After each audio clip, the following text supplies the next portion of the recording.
गुणायतन मूल नायक श्री चंद्रप्रभ भगवान की, परम शांति विधायक श्री शांतिनाथ भगवान की, चिंतामणि श्री पार्श्वनाथ भगवान की, वर्तमान शासन नायक श्री महावीर भगवान की, 24 तीर्थंकर भगवंतों की, संत शिरोमणि 108 आचार्य गुरुवर श्री विद्यासागर जी महामुनिराज की, गुणायतन प्रणेता शंका समाधान प्रवर्तक पूज्य मुनिवर श्री प्रमाण सागर जी महाराज की, पूज्य मुनिवर श्री अरह सागर जी महाराज की, सम्मेद शिखर की पावन तीर्थ धराधाम पर स्थित गुणायतन, जहां से शंका समाधान के इस लोकप्रिय कार्यक्रम को देश और दुनिया में अपने घरों पर बैठे हुए पारस चैनल, जनवाणी चैनल और प्रामाणिक ऐप के माध्यम से लाइव देख रहे सभी सुधी श्रावकों का और यहाँ पर उपस्थित सभी श्रद्धालुओं का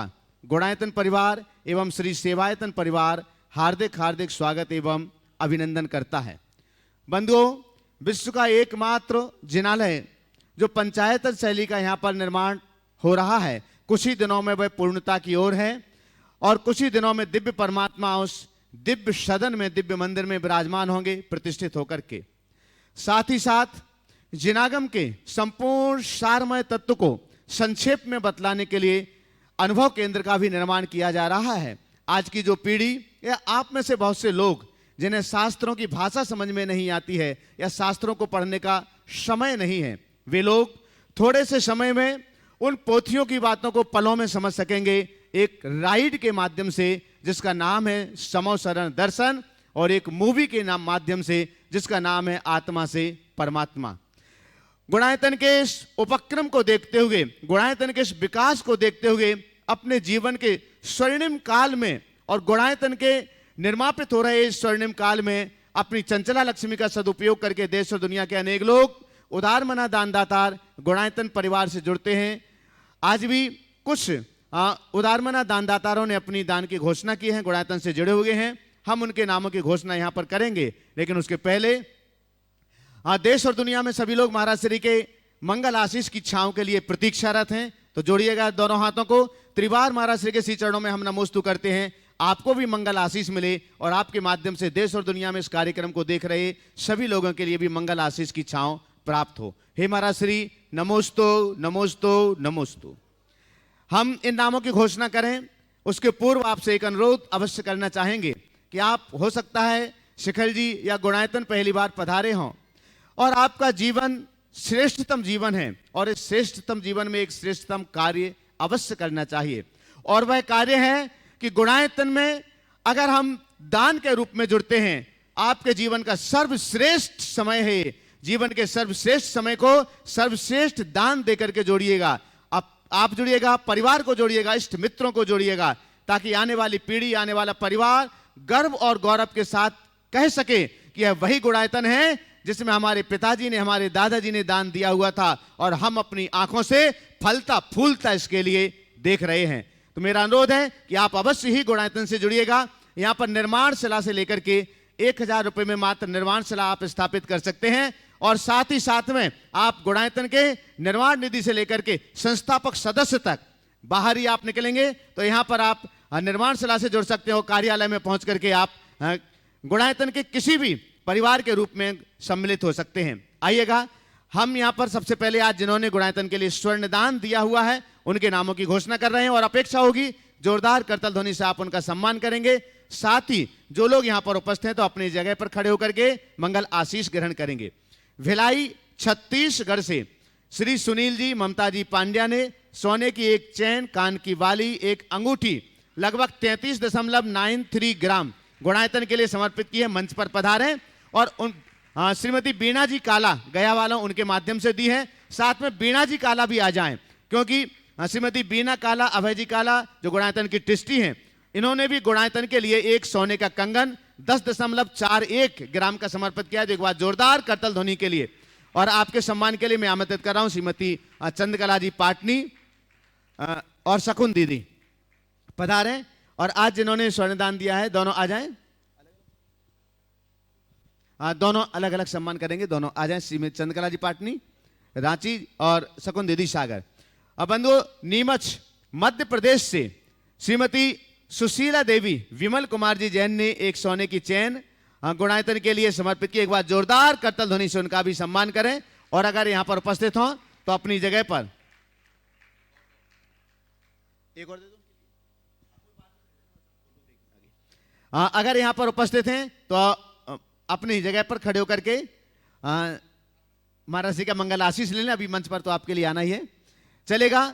संस्था आज गुणायतन से निर्माण निधि के रूप में जुड़ रहे हैं। कोरबाई विदिशा से श्री अजित कुमार जी जैन, श्रीमती मंजू जैन, जोरदार करताल ध्वनि से उनका सम्मान करें। अगर यहां उपस्थित हो तो मंगल आशीष ग्रहण कर लें।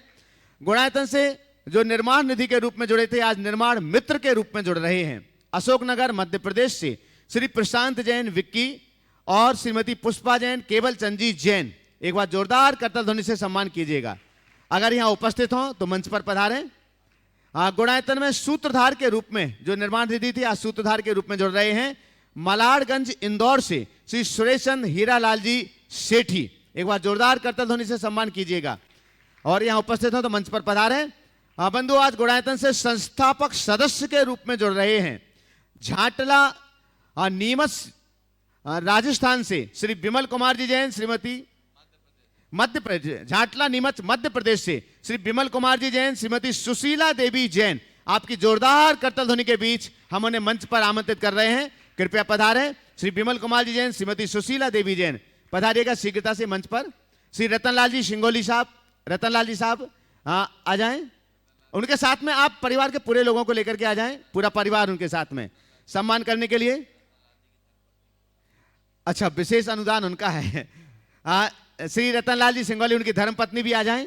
और साथ में प्रेमचंद जी जैन, उपकार एजेंसी सागर, संध्या प्रेमचंद जी जैन पधारेंगे सम्मान करने के लिए। और रतनलाल जी साहब, उनकी प्रेरणा है। रतनलाल जी पहले से गुणायतन के ट्रस्टी हैं, संस्थापक सदस्य हैं। और आज उनकी धर्मपत्नी, उन्होंने अपने भाई को आज गुणायतन के संस्थापक सदस्य के रूप में जोड़ा हुआ। एक बार जोरदार जोरदार करताल ध्वनि से उनका सम्मान कीजिएगा। आपकी करताल ध्वनि पर्याप्त नहीं है।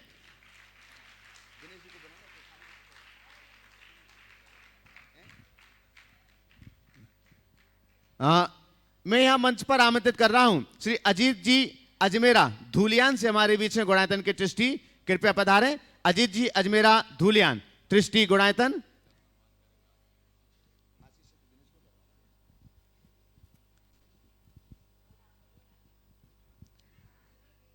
आइएगा, शीघ्रता से आ जाएं। अजीत जी अजमेरा धूलियान, क्या? हाँ ठीक ठीक, हाँ इनको भी उन्होंने सोने के स्वर्ण दान दिया हुआ है। हाँ दे दो दे दो, स्वर्ण दान दिया हुआ है उन्होंने, एक दीजिएगा, आप ही दे दें। हाँ आपके माध्यम से आया। आमंत्रित कर रहा हूं अजीत जी अजमेरा धूलियान, गुणायतन ट्रस्टी। और आपके सम्मान के लिए मैं यहां पर आमंत्रित कर रहा हूं श्री प्रेमचंद जी जैन और लता जी गंगवाल, गुणायतन की ट्रस्टी और मंत्री, पधारेंगे। अजीत जी अजमेरा धूलियान का सम्मान करेंगे। बंधुओं, हम बहुत सम्मान के साथ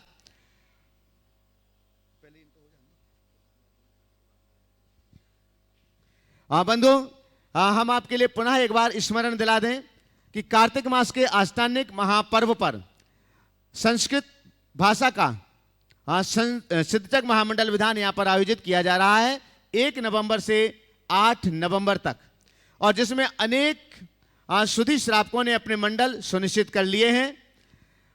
एक मंडल पर आपके परिवार के 8 साथी आराधना करने का सौभाग्य प्राप्त कर सकते हैं। और एक मंडल के लिए 3,11,000 रुपए की राशि सुनिश्चित की गई है। आप गुणायतन कार्यालय में संपर्क करके अपना मंडल सुनिश्चित कर सकते हैं। सीमित, तालियां बजाएंगे थोड़ा सा सम्मान में, मंडल सीमित ही रह गए हैं, इसलिए आप अपना मंडल शीघ्रता से सुनिश्चित करें। जो भी लाइव इस कार्यक्रम को देख रहे हैं अपने घरों पर बैठे हुए वे, और जो लोग यहां पर उपस्थित हैं, आप गुणायतन कार्यालय में संपर्क करके अपना मंडल सुनिश्चित कर सकते हैं। हम यहां पर बहुत सम्मान के साथ आमंत्रित कर रहे हैं आज हमारे बीच न्यूयॉर्क और जयपुर राजस्थान से गुणायतन के शिरोमणि संरक्षक आज हमारे बीच यहां पर उपस्थित हैं, इस मंच पर उपस्थित हैं। आपकी जोरदार करताल ध्वनि के बीच में आमंत्रित कर रहा हूं श्रीमती विनीता दिनेश जी पापड़ीवाल, गुणायतन के शिरोमणि संरक्षक। आपकी तालियां लगातार बजते रहना चाहिए। और आपके सम्मान के लिए मैं आमंत्रित कर रहा हूं गुणायतन के शिरोमणि संरक्षक आशीष जी जैन, देहरादून से आज हमारे बीच यहां पर उपस्थित हैं। कृपया पधारें और दिनेश जी का सम्मान करें। और विनीता जी का सम्मान करने के लिए चंद्रकला जी पाटनी आ जाएं। कोई बात नहीं, रहना। और महेंद्र जी गंगवाल, गुणायतन ट्रस्टी महेंद्र जी गंगवाल भी आ जाएं सम्मान की श्रृंखला में सम्मिलित होने के लिए। हाँ, वयोवृद्ध, हाँ, गुणायतन परिवार के साथी हैं वयोवृद्ध महेंद्र जी पधारेंगे। महेंद्र जी गंगवाल, महेंद्र जी जी।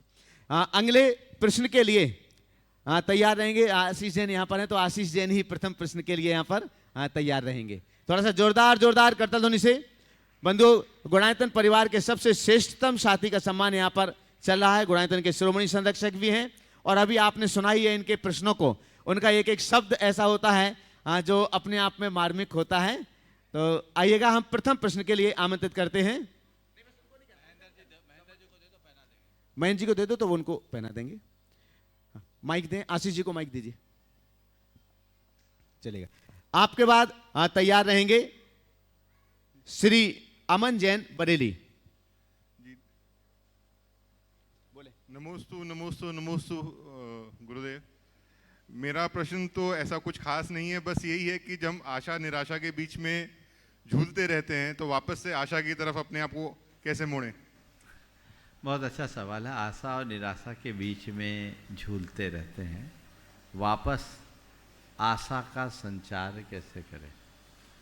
देखो, जो व्यक्ति जीवन के वास्तविकता को जानता है, जीवन चक्र को जानता है, वो कभी इस तरह की हताशा का स्थायी शिकार नहीं होता। हम लोग प्रकृति की तरफ दृष्टि दौड़ाएं। हर पखवाड़े में एक अमावस्या आती है, हर महीने में एक अमावस्या आती है, और अमावस्या के दिन काली रात होती। और ये अमावस्या एकाएक नहीं आती, एक एक दिन रोज चंद्रमा घटता है, और कृष्ण पक्ष में आखिर में अमावस्या आती है।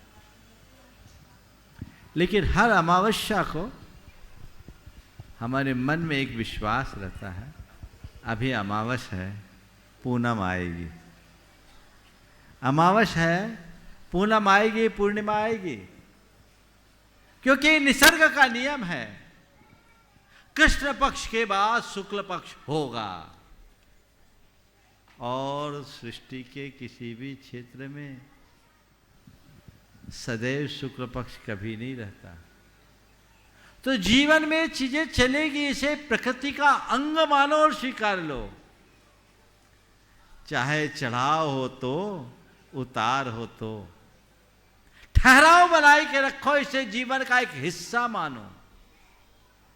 जो मनुष्य जीवन के उतार चढ़ाव में ठहराव बनाए रखने की क्षमता रखता है, उसके जीवन में न तो कभी भटकाव होता है, न ही बिखराव होता है। और जिसके हृदय में सामर्थ्य नहीं होती, वो कदम कदम पर टूट जाता है। अपने आप को टूटने से बचाए। अमन जैन बरेली और साथ में संयम जैन आ जाएं। प्रश्न कोई भी एक जन कर लें। आप मुनिवर प्रमाण सागर जी महाराज जी के परिवार से हैं, बरेली से। एक बार जोरदार करतल ध्वनि से। आप पुराण सागर जी महाराज जी के परिवार से हैं। और इसके बाद में तैयार रहेंगे श्रीमती चंद्रकला जी पाटनी, रांची। महाराज श्री के श्री चरणों में बारंबार नमोस्तु। महाराज श्री, मेरी जिज्ञासा यह है कि हमें श्री जिनेंद्र भगवान के श्री चरणों में किस प्रकार सम्यक प्रणाम करना चाहिए? हमें जिनेंद्र भगवान के श्री चरणों में किस प्रकार सम्यक प्रणाम करना चाहिए? सम्यक प्रणाम कैसे करना चाहिए? सम्यक का मतलब जान लो तो प्रणाम अपने आप आ जाएगा। सम्यक यानी सही तरीके से, भले प्रकार से। प्रणाम केवल तन को झुकाना नहीं, तन के साथ अपने मन को अर्पित करने के बाद प्रणाम होता है। तो सम्यक प्रणाम, जहाँ मन वचन काय त्रियोग से नमन करें।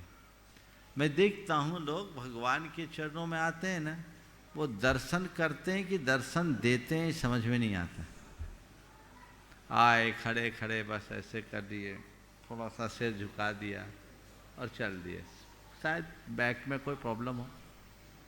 और ये जवानों के साथ भी देखते हैं। नहीं, भगवान के चरणों में जाके प्रणिपात करो, अपना हृदय अर्पित करो, कम से कम 3 बार बैठ करके नमन करो। खड़े हो, बैठो, खड़े हो, बैठो, खड़े हो, बैठो, और गवासन से नमस्कार करो। और प्रभु से कहो, प्रभु मैं आपको नमन नहीं कर रहा हूं, आपकी शरण खोज रहा हूं। अगर ये भाव तुम्हारे हृदय में होगा तो एक अतिरिक्त विशुद्धि प्रकट होगी और मन में अपार शांति भी होगी। चलिए, नमोस्तु महर्षि, नमोस्तु। श्रीमती चंद्रकला जी पाटनी। एक बार, हाँ, संयम हो। नमोस्तु महाराज जी।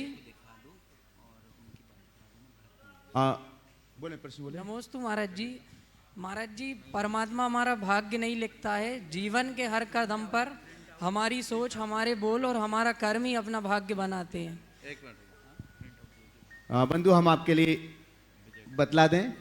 हाँ, बोलो बोलो आप। नमोस्तु महाराज जी, परमात्मा हमारा भाग्य नहीं लिखता है, जीवन के हर कदम पर हमारी सोच, हमारे बोल और हमारे कर्म ही अपना भाग्य लिखते हैं, पर फिर भी महाराज जी व्यक्ति भाग्य के भरोसे क्यों जीता है? बहुत अच्छा वाक्य। परमात्मा हमारा भाग्य नहीं लिखता, जीवन के हर कदम पर हमारी सोच, हमारे बोल और हमारी भावना ही हमारा भाग्य लिखती। फिर भी लोग भाग्य की तरफ भागते हैं। ऐसे वे लोग होते हैं जिन्हें अपने कर्म पर भरोसा नहीं है। मैं तो सदैव कहता हूँ, मेरे भाग्य में क्या लिखा है ये मुझे पता नहीं, तो मुझे क्या करना है इसका मुझे पता है और होना चाहिए। जिसके मन में इस बात का पता होता है वो कभी भटकता नहीं। नमोस्तु। श्रीमती चंद्रकला जी पाटनी रांची, ट्रस्टी और मंत्री गुणायतन। आगे तैयार रहेंगे श्रीमती संध्या प्रेमचंद जी जैन सागर। मेरी तरफ से, जगत के सब जीवों की तरफ से, दोनों मुनिराजों के चरणों में नमस्तु। महाराज से कहा जाता है कि भरत जी घर में ही बैरागी थे। बोलिए। हाँ, कहा जाता है कि भरत जी घर में ही बैरागी थे और वो बहुत धर्मात्मा इंसान थे, लेकिन वो फिर भी उन्होंने बाहुबली जी का हक लेने की क्यों सोची? बहुत अच्छा सवाल है। भरत जी घर में ही बैरागी, और जब बैरागी थे तो युद्ध हार जाने के बाद भी अपने ही भ्राता का वध करने का क्यों सोचा, उन पर चक्र क्यों चलाया? इस संदर्भ में मैं ये कहूँगा कि भरत जी घर में ही बैरागी, ये कथन अलग संदर्भ में है। और हमारे गुरुदेव तो कहते कि भरत जी घर में ही बैरागी अगर देखना है तो भरत चक्रवर्ती को मत देखो, श्री राम के भ्राता भरत में देखो, जिनको राजगद्दी मिल रही है पर राज में बैठने का मन नहीं है। एक भरत ये है जो बैठ नहीं रहे, अपने भाई के चरण पादुका को सिंहासन पर रख रहे हैं। और एक भरत वो है जो अपने चक्रवर्तित्व को सुरक्षित रखने के लिए अपने ही भाई से लड़ रहा है, और लड़ ही नहीं रहा है, मूल युद्ध में हारने के बाद चक्ररत्न चला रहा है, ये भूल कर कि दिव्य अस्त्र कुल के विघातक नहीं होते। अब सवाल है भरत चक्रवर्ती ने ऐसा क्यों किया? तो मैं तो यही कहूँगा कि भरत चक्रवर्ती के हृदय में उस समय कर्मों का कुछ ऐसा वेग आया कि उस आवेग में वे अपना विवेक खो गए। ये चक्र रत्न चलाना भरत चक्रवर्ती के जीवन का सबसे काला अध्याय है। भरत चक्रवर्ती के जीवन चरित्र को हम पलटते हैं तो ढेर सारे गुणों के भंडार दिखते हैं, लेकिन जहाँ चक्रवर्तित्व की बात आती है तो लगता है कि इनके लिए राजपाट वैभवी जैसे सब कुछ बन गया था। ये सत्य है कि जब कर्म का प्रबल वेग आता है तो मनुष्य की बुद्धि उलट जाती है। ये परिणति का चक्र समझना चाहिए कि उनके हाथ के चक्र की परिणति ऐसी हुई जो भाई पर चढ़ गई। ये भाव समझना चाहिए। श्रीमती संध्या प्रेमचंद जी सागर, ट्रस्टी गुणायतन। आगे तैयार रहेंगे अजय कुमार जी एटा, उत्तर प्रदेश। मुनि द्वय के चरणों में नमोस्तु नमोस्तु नमोस्तु। जगत के सभी प्राणियों की ओर से नमोस्तु। महाराज श्री 10 प्रतिमाधारी भाई बहन ब्रह्मचारिणी दीदी भैया जी लोग क्या कलश स्थापना करके रहना चाहिए या नहीं, रहते हैं तो फिर? देखिए 10 प्रतिमा वालों के कलश स्थापना का कोई विधान नहीं है, उनका चातुर्मास का ही विधान नहीं है। कहीं आचार्य इसका निषेध करते हैं, नहीं करना चाहिए। अजय कुमार जैन एटा, उत्तर प्रदेश। इसके बाद तैयार रहेंगे नितिन कुमार जैन मोरी सुसनेर। नमस्तु महाराज जी, नमस्तु। मैं महाराज जी एटा से अजय यादव। मैं 10 साल से हताशा के उसमें जी रहा था, 10 साल से हताशा में जी रहा था महाराज जी। आपके प्रवचन लाइव सुन के मैं थोड़ा धन्य हुआ। उसके बाद आपसे आज दर्शन हो गए आपसे, उससे तो मैं प्रफुल्लित वो हो गया, मेरा जीवन धन्य हो गया। आपने मेरे दिन में मोटी तो आपने कहा ये गन हाउस का बंद कर, गन हाउस जो चला रहा हूँ मैं हथियारों का, फिर से बोलो, हथियारों का जो गन हाउस चला रहा हूँ वो आपने कहा बिल्कुल बंद कर दो और कोई व्यापार करिए। मैं धन्य हो गया, मेरा वजन बहुत हल्का हो गया, मेरी आत्मा बिल्कुल शुद्ध हो गई है। आज आके मैं जगह जगह घूमा हूँ, सब जगह, कहीं 85 जगह संत लोगों से 85 जगह मैं घूमा हूँ, मुझे आत्मा शांति कहीं नहीं मिली आपके अलावा कहीं भी। आज मैं धन्य हो गया, मन नहीं करता आपके पास से जाने का, मैं बार बार मिलता हूँ आपसे आके। सवाल कीजिए, कोई सवाल है आपका? बस यही है, मेरी तो आत्मा शांति हो गई आज। बहुत बढ़िया, एक बार करतल ध्वनि से खड़े रहे। ये अजय यादव हैं, जोरदार करतल ध्वनि से इनका स्वागत है। 10 साल का डिप्रेशन, पिछले कितने दिनों से प्रवचन सुन रहे हैं? 1 साल हो गई लगभग। 1 साल से प्रवचन सुन रहे हैं, पर डे सुनता हूँ और प्रतिदिन सुनते हैं, और साल भर के केवल प्रवचन से मोटिवेट होकर डिप्रेशन से बाहर आए हैं। ये एक उदाहरण है। इनका बंदूक बेचने का धंधा, लाइसेंसी बंदूक जो है, इन्होंने मुझसे कहा तो मैंने यही कहा, हिंसक अस्त्रों का व्यापार उचित नहीं है, इसे नहीं करना चाहिए। इनके समर्पण की सराहना करनी होगी। एक क्षण में कहा गुरुदेव, जाते ही इस पे कार्रवाई करें। जी जी, ये भाव होना चाहिए। ऐसे एक नहीं अनेक लोग हैं। अभी हमारी सभा में सुधीर खंडेलवाल भी हैं। सुधीर आ जाओ, आप भी, आपका भी परिचय कर दे। जोड़ी से आ जाओ, जोड़ी से आ जाओ, जोड़ी से आ जाओ। ये भी नियमित जिनवानी चैनल पर प्रवचन सुनते रहे, और ये जैन नहीं है, खंडेलवाल हैं, वैष्णव। लेकिन आ जाइए एक बार जोरदार, प्रश्न तो इनके हो गए, जोरदार करतल ध्वनि से इनका भी सम्मान कीजिए। इनके जीवन में भी बहुत बड़ा परिवर्तन आया है। मैं चाहूँगा सुधीर जी अपने अनुभव संक्षेप में कुछ कहना चाहें तो कह दीजिए।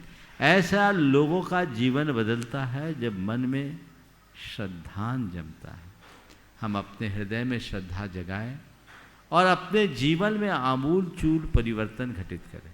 बोलिए जी। 4-5 साल पहले मेरे धर्म के प्रति इतनी आस्था नहीं थी और मतलब मन बहुत विचलित रहता था, लेकिन जब से मैं आपके प्रवचन सुनने लगा, मेरा मन अब एकाग्र रहता है और धार्मिक क्रियाओं में भी बहुत संलग्न रहता हूँ।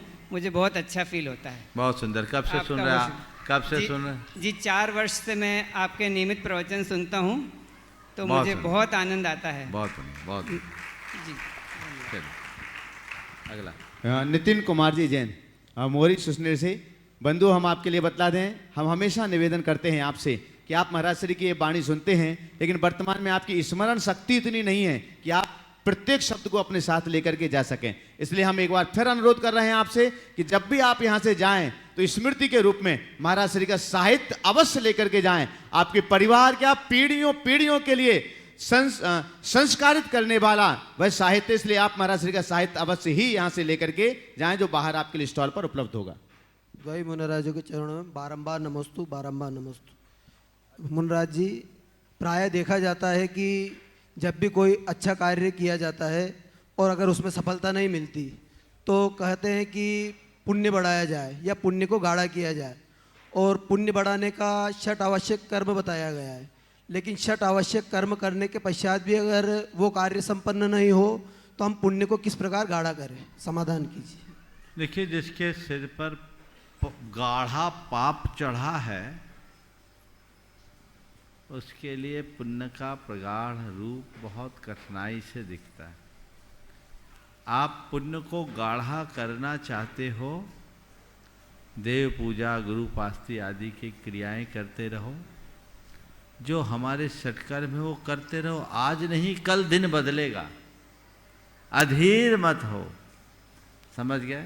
खूब प्रयत्न करने के बाद भी ऐसा लगता है कि मेरा अभी पाप साफ नहीं हो रहा है, पुण्य काम नहीं कर रहा है, तो ये समझना अभी पाप गाढ़ा है, इस पर और अभी प्रहार करने की जरूरत। नमस्ते। इंजीनियर राजेंद्र जैन, मगरौनी, शिवपुरी, सिकता से आ जाएं। और आपके बाद में तैयार रहेंगे अर्चित जैन, भगवा, छतरपुर।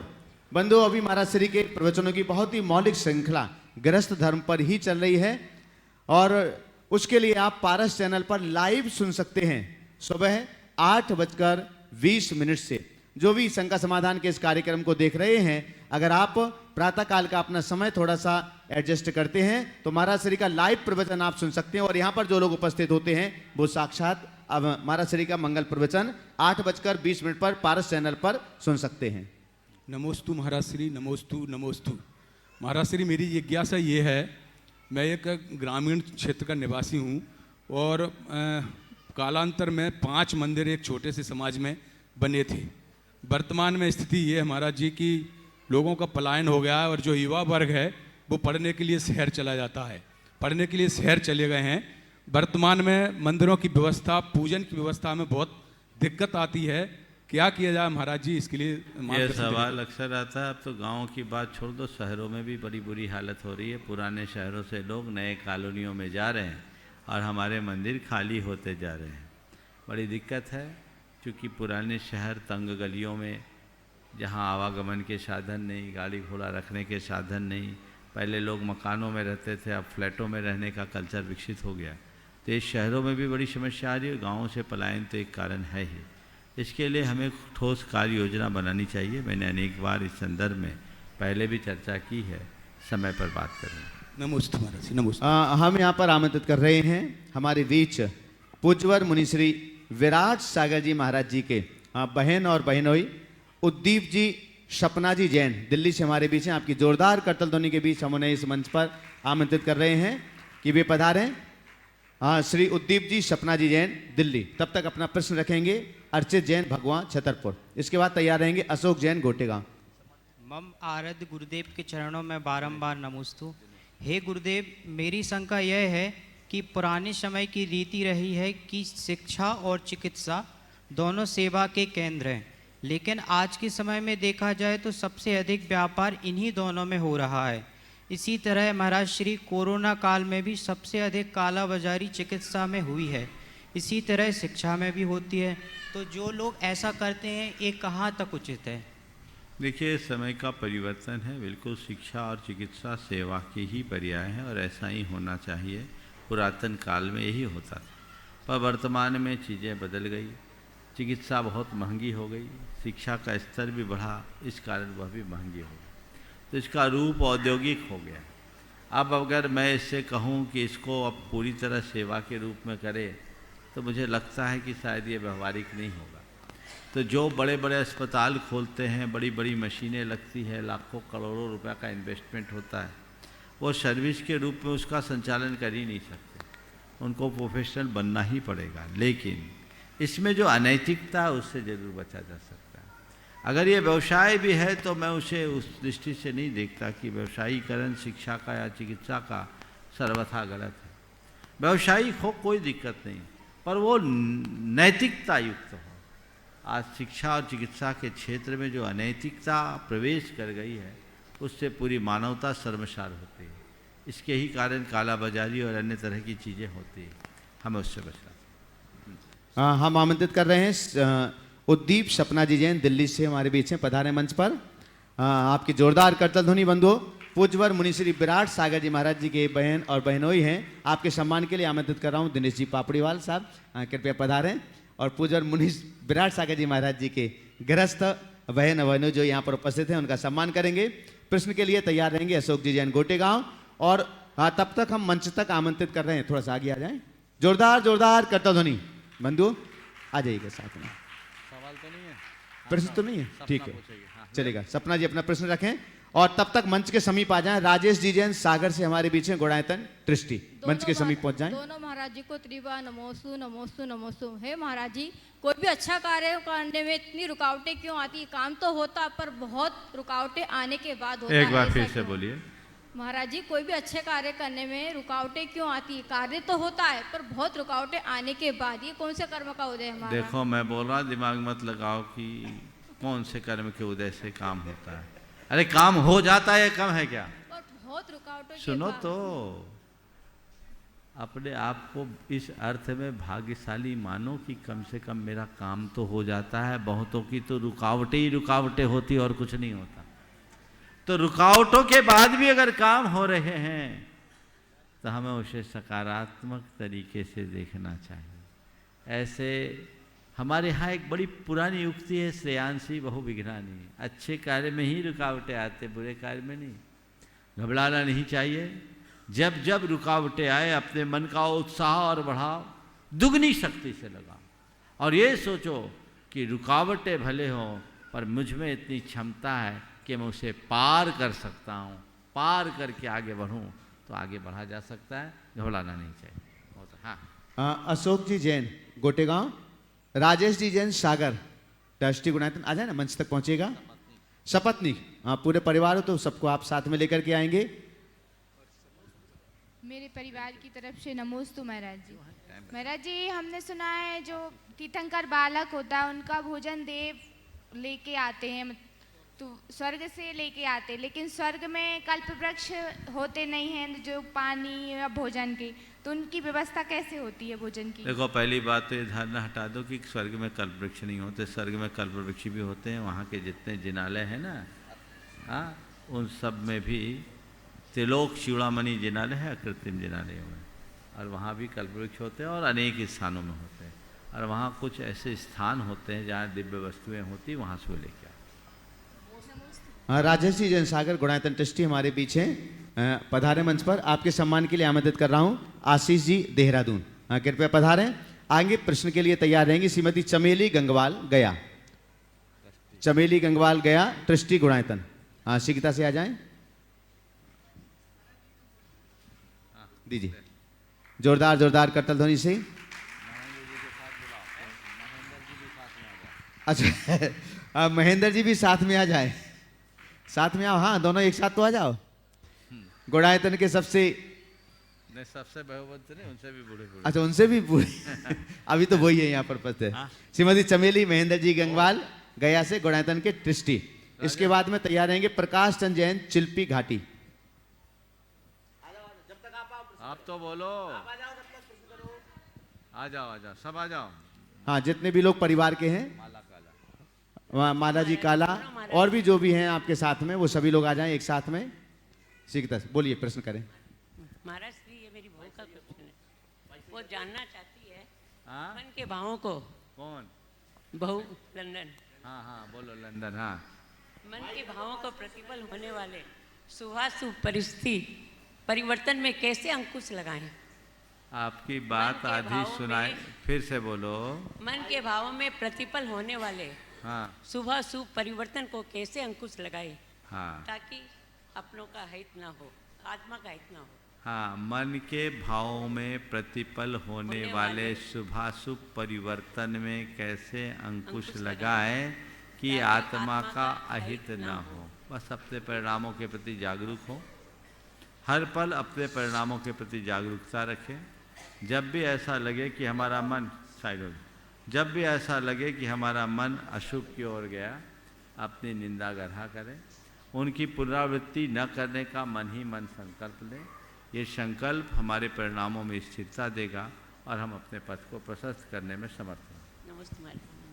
प्रकाश चंद जी जैन। हाँ, अच्छा आप कर लें। हाँ करें, महेंद्र जी बोलिए। करिए। हाँ नमस्ते महाराज जी। महाराज जी मेरे जान है कि अपने बिहार और झारखंड में महाव्रती और व्रती नहीं हो रहे हैं, जबकि आपके एमपी में और राजस्थान में बहुत हैं। क्या कारण है? देखो भैया, ये बात सही है कि बिहार झारखंड तरफ व्रती कम, महाव्रती कम, पर एक बात बोलूं, अगर जनसंख्या का अनुपात देखोगे तो ग्राफ ऊंचाई है। पूरे झारखंड में 1157 परिवार है, 15,720 की आबादी है, और उतने तो मध्य प्रदेश में जबलपुर जैसे शहर के एक मोहल्ले में है। इसी तरह बिहार में भी लगभग 14-15 हजार लोगों की आबादी है। इतनी आबादी है। अब जब आबादी नहीं है तो कहाँ निकलेंगे? अब 100 घर की समाज में यदि 4 व्रती हो गए तो 5,000 घर की समाज के 100 व्रतियों से भारी ही तो होंगे। वहाँ ज़्यादा दिख जाते हैं क्योंकि संख्या अधिक है, और फिर माहौल भी है, गुरुओं का सानिध्य भी है। पर ऐसा नहीं है कि यहाँ व्रतियों का अभाव है। अब बहुत अच्छी संख्या में व्रतियों का रुझान बढ़ रहा है और व्रती बन रहे हैं। आप खुद उसके उदाहरण हैं। तो और लोगों को भी व्रती बनना चाहिए और महाव्रत की भी भावना रखनी चाहिए। महाराज जी फिर मैं देख रहा हूँ महिलाएं तो व्रती बन रही हैं। हाँ, पुरुष में है, कम है, लेकिन जगाना चाहिए। बिल्कुल, बहुत सुंदर। हाँ, प्रकाश संजी जैन, चिल्पी घाटी। महेंद्र जी आप चिंता नहीं करें, सब पर भारी हैं एक ही, आप निश्चिंत रहें, यहीं से हैं। सब पर भारी, एक बार जोरदार करतल ध्वनि से। पूज्यवर मुनिषी प्रमाण सागर जी महाराज यहीं से हैं, इसी माटी के हैं, और देश और दुनिया में आज प्रसिद्धि है, पर्याप्त हैं। चलेगा, बोलो बोलो। प्रकाश संजी जैन। महाराज जी के चरणों में कोट कोट नमन, कोट कोट नमन, कोट कोट। महाराज जी, जब से मेरा जन्म हुआ है तो मेरे माँ बाप का मंदिर छूट गया। जब मेरा जन्म हुआ, मतलब जब से मेरे माँ बाप का मंदिर छूट गया, मंदिर माँ बाप का मंदिर छूट गया। और जब मैं बड़ा हुआ तो मेरी नौकरी लगी तो ऐसी जगह मिली जहाँ मंदिर नहीं था। और आज मेरे पिताजी शायद 4 पीढ़ी हो गई हैं। मेरे पिताजी शायद 4 पीढ़ी हो गई। महाराज जी, मैंने ऐसा कौन सा पाप किया जिससे मेरी वजह से सभी का मंदिर छूट गया? अब ये सब चीज़ों को भूल जाओ कि सबका मंदिर क्यों छूटा। अब ऐसा पुण्य कर दो कि पीढ़ियाँ मंदिर जाते रहें, और कुछ मंदिरों का काम कर लो। अपने जीवन में जितना बन सके अच्छा अच्छा करते जाओ, जिससे जीवन सफलीभूत हो सके। ओम। अगले प्रश्न के लिए सुधी महू बात करना।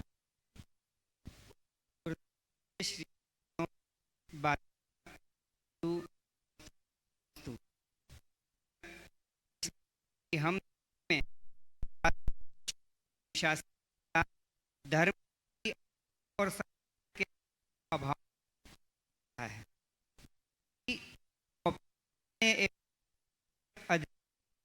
भाव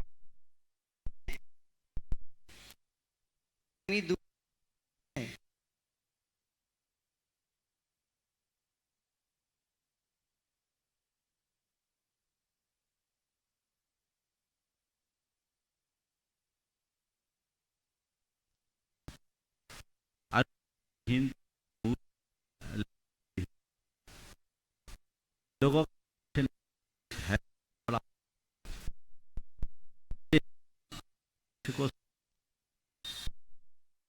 बन कर जिए जीवन में प्रकार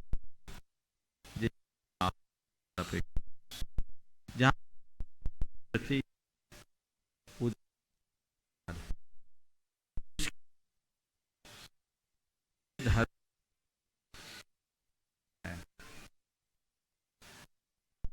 तक के जीवन में, इसलिए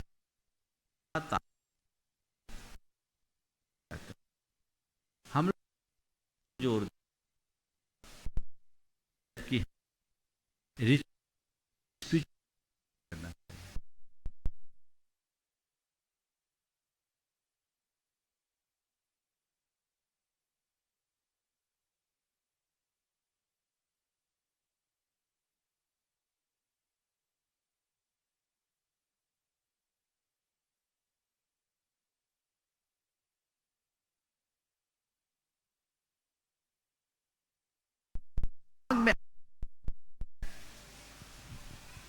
तो उसकी धर्म की अभिरुचि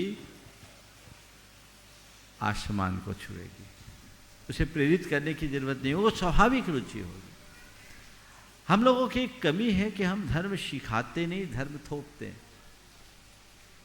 धर्म के आध्यात्मिक पक्ष को व्यवहारिक रूप में प्रकट करने की जरूरत है। वो अध्यात्म जो हमारे व्यवहार को संतुलित बनाए, जो हमारे जीवन में स्थिरता लाए, जिसके बल पर हम अपने आवेग संवेग में नियंत्रण ला सकें, और जो हमारे भीतर एक आत्मानुशासन उत्पन्न कर सके। जिस दिन हम इस क्षेत्र में सफल होंगे, उसी दिन सब कुछ घटित हो जाए। भरत गेविशे, भोजगांव, कर्नाटका। आपके बाद तैयार रहेंगे श्रुति जैन, गौरझामर। मंच पे विराजमान दोनों महाराज जी को मेरे और मेरे रिलेटिव्स की तरफ से नमोस्तु नमोस्तु नमोस्तु। महाराज जी, मेरा प्रश्न है, जीवनोपार्जन के लिए लोगों को थोड़ा सा देखो। हाँ, बोलो फिर से। जीवन उपार्जन के लिए व्यवसाय करना ज़रूरी होता है, और 80-80 कृषि में कौन सा व्यवसाय अत्यंत उत्तम है और क्यों? जीविकोपार्जन के लिए व्यवसाय करना जरूरी है, बिल्कुल सही। आपने पूछा 80-80 कृषि में कौन सा व्यापार उत्तम? हाँ, उत्तम। देखिए, हर वह व्यवसाय उत्तम है जिसमें नैतिकता हो, प्रामाणिकता हो, और जो हिंसा रहित हो और शोषण मुक्त हो। कृषि कर्म को एक उत्तम कर्म के अंतर्गत लिया गया है, बशर्ते आप हमारी परंपरागत कृषि पर ध्यान दें। आपकी कृषि में आजकल जो रासायनिक खाद, पेस्टिसाइड आदि का प्रयोग होने लगा है, ये घोर संकल्प हिंसा। हमारे देश की जो पारंपरिक खेती थी, उसमें खेती में हिंसा होती थी, पर आज जो खेती हो रही है वो हिंसा की खेती है। उससे बचना चाहिए, और वो हमारे स्वास्थ्य के साथ भी खिलवाड़ है। धरती की उर्वरा शक्ति को समाप्त कर रही, प्रदूषण को फैला रही, और इसके साथ साथ लोगों की सेहत के लिए भी बहुत खतरनाक साबित हो रही है। कैंसर जैसी बीमारी जो महामारी का रूप लेते जा रही है, उसके पीछे रासायनिक खाद और पेस्टिसाइड, इंसेक्टिसाइड एक बड़े कारण हैं। भारत सरकार भी अब ऑर्गेनिक खेती को बढ़ावा दे रही है, तो मैं सभी लोगों से कहूँगा, उस प्राचीन परंपरागत खेती को आगे बढ़ाए जिसका संदेश भगवान ऋषभ देव ने हम सबको दिया, और उसे आत्मसात करके चले, जो हमारे जीवन की उन्नति का आधार बने। श्रुति जैन, गौरझामर। आगे तैयार रहेंगे ममता जी पांड्या, भिलाई। नमोस्तु महाराज जी, नमोस्तु। सलैया परिवार गौरझामर की ओर से गुरुदेव के चरणों में बारंबार नमोस्तु नमोस्तु नमोस्तु। महाराज जी, सम्यक दृष्टि जीव सही को सही और गलत को गलत बोलता है, पर यदि हमने कुछ अनुचित देखा हो और हमारे सत्य बोलने से धर्म की अप्रभावना हो, तो हमको सत्य बोलना चाहिए या मौन रहना चाहिए? कल हमने बताया था, जिस सत्य में किसी का अहित हो वो सत्य असत्य है, और जिस असत्य में भी किसी का हित हो तो असत्य भी सत्य। चलिए। ममता जी पांड्या, भिलाई। आज इन्होंने गुणायतन के लिए स्वर्णदान दिया हुआ, एक बार जोरदार करतल ध्वनि से उनका सम्मान करें। और आपके बाद तैयार रहेंगे वीणा जी काला, गया, तृष्टि गुणायतन। द्वे मुनिवर के चरणों में त्रिबार नमोस्तु नमोस्तु नमोस्तु। हे गुरुवर, हम लोगों का जीवन आरोपों, शिकायत और दोषों से भरा रहता है, जिसके कारण अंदर की चेतना जागृत नहीं हो पाती है, तो परिणाम निर्मल भी नहीं हो पाते हैं। परिणाम निर्मल नहीं हो पाते तो भविष्य अंधकारमय लगता है। तो कैसे शिकायत और आरोपों से अपने आप को बचाऊं? शिकायतों और आरोपों से अपने आप को बचाने का बड़ा सरल सा उपाय, स्वीकार भाव को जगाओ। जो है सहज स्वीकार। अगर ये भाव हमारे हृदय में जग गया तो कहीं कठिनाई नहीं, पर मुश्किल ये है कि हमारा मन हमारे विरुद्ध चीज़ों को स्वीकार नहीं पाता। हम अपने मन की बातों को स्वीकारें, जिससे अपने जीवन को बेहतर बनाए। दोनों वीणा जी काला गया, दृष्टि गुणायतन। आगे तैयार रहेंगे दिनेश विनीता जी पापड़ीवाल, जयपुर राजस्थान। गुरुवर वीर्यांतर कर्म का वीर्यांतर कर्म का क्षयोपशम कैसे बढ़ाएं? कौन से कर्म का? वीर्यांतर कर्म का। वीर्यांतराय कर्म। हम बीजांतर सुन रहे थे। वीर्यांतराय कर्म क्या है पहले समझे। एक ऐसा कर्म जो उत्साहित होने की इच्छा रखने पर भी उत्साहित ना होने दे। समझिए, ऐसा व्यक्ति अंदर से बड़ा टूटा रहता है, कमजोर होता है। आपने पूछा इसका क्षयोपशम हम कैसे बढ़ाएं, तो मैं तो सभी अंतराय कर्म के क्षयोपशम का एक उपाय बता दे रहा हूँ। जड़ी मिटा दो तो काम खत्म। वो क्या है? उसके लिए दो मुख्य साधन है, पात्र दान और देव पूजा। जिन पूजा और पात्र दान आप जितनी प्रखरता और प्रबलता से करोगे, आपका अंतराय उतना मंद होगा। अच्छा, नमोस्तु गुरुवर। दिनेश विनीता जी पापड़ीवाल, जयपुर, न्यूयॉर्क गुणायतन के शिरोमणि संरक्षक। आपके बाद तैयार रहेंगे शकुन दीदी सागर, दृष्टि गुणायतन। गुरुवर के चरणों में बारंबार नमोस्तु नमोस्तु नमोस्तु।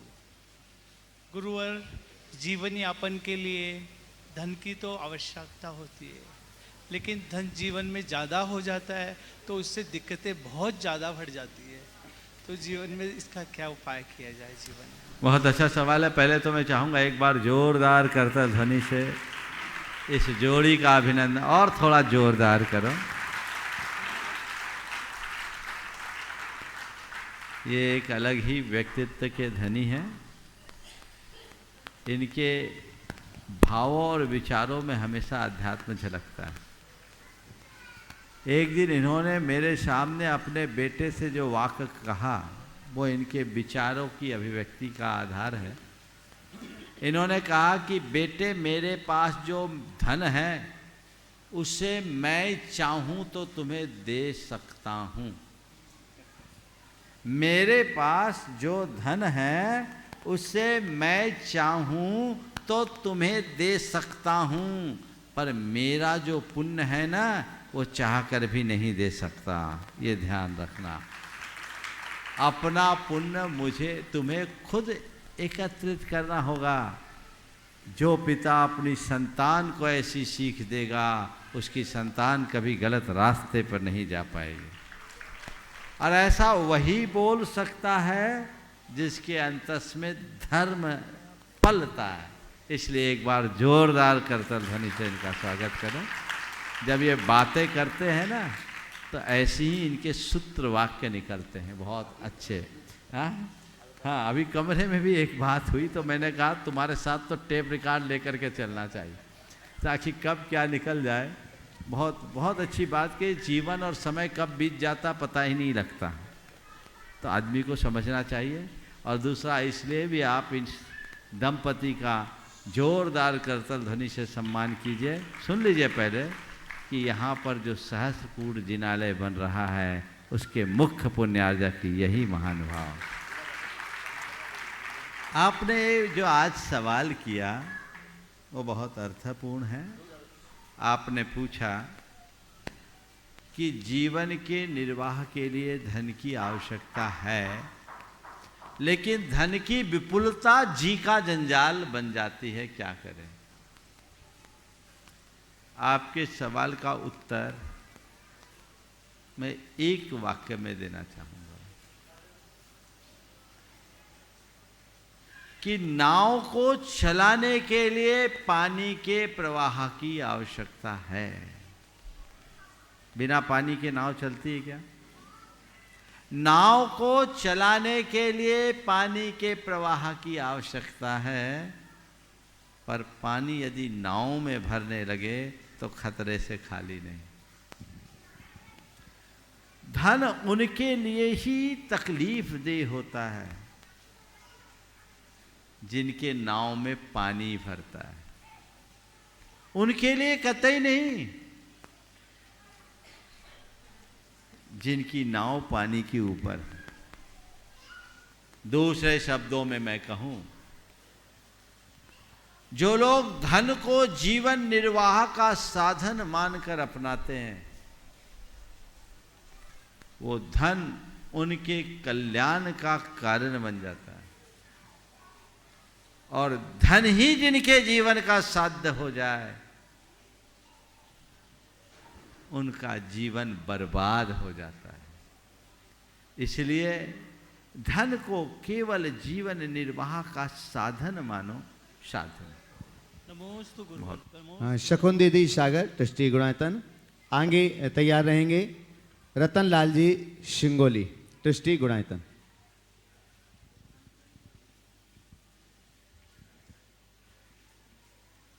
दोनों मुनिराजों को बारंबार नमोस्तु। महाराज श्री महाराज, मनुष्य की संकल्प शक्ति और उत्साह शक्ति ही मनुष्य की संकल्प शक्ति और उत्साह शक्ति ही महान बनाती है। तो हम इस महान बनाती है, तो उस शक्ति को हम कैसे हासिल करें? बिल्कुल, सर्व संकल्प वशात भवति रघुर भवति वामः। मनुष्य के जीवन का उत्थान पतन उसके संकल्पों से होता है। यदि लघु बनता है तो भी अपने संकल्पों से, और महान बनता है तो भी अपने संकल्पों से ही होता है। आपने पूछा है अपने संकल्प की शक्ति को हम कैसे बढ़ाएं। देखिए, संकल्प की शक्ति को बढ़ाने के लिए हमारे लिए दो काम करना है। पहले, अपने संकल्प को सदैव याद रखो, और दूसरा, संकल्प के धनी लोगों से संपर्क रखो। उनके चरित्र को पढ़ो, उनके सानिध्य में रहो, उनके बीच उठो बैठो, तो हमारा संकल्प मजबूत होगा, क्योंकि हम उनसे प्रेरणा पाएंगे। नमस्ते महाराज। रतन लाल जी शिंगोली ट्रस्टी गुणायतन आगे तैयार रहेंगे। अमन जैन बरेली। परम पूज्य गुरुवर के पावन चरणों में मेरा परिवार सहित 3 बार नमोस्तु नमोस्तु नमोस्तु।